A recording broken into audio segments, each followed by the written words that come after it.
Deswegen. Das ist 2 Meter hier von der Halle weg.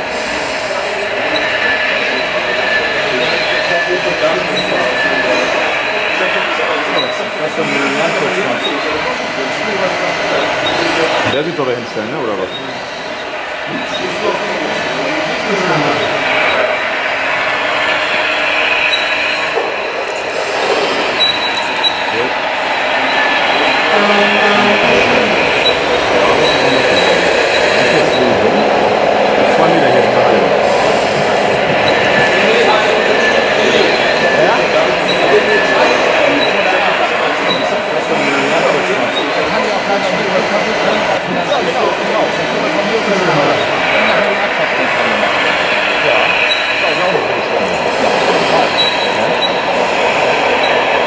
Traum, ne? Ja.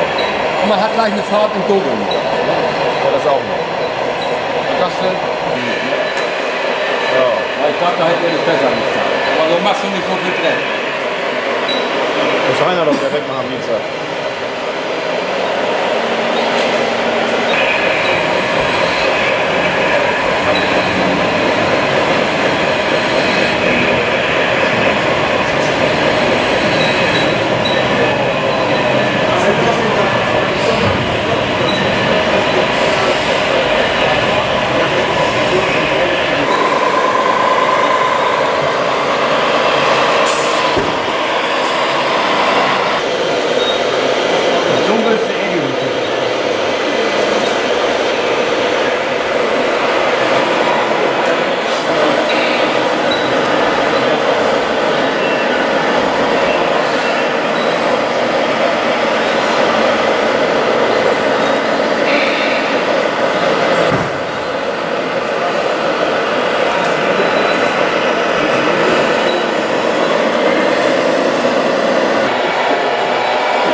Völlig normal.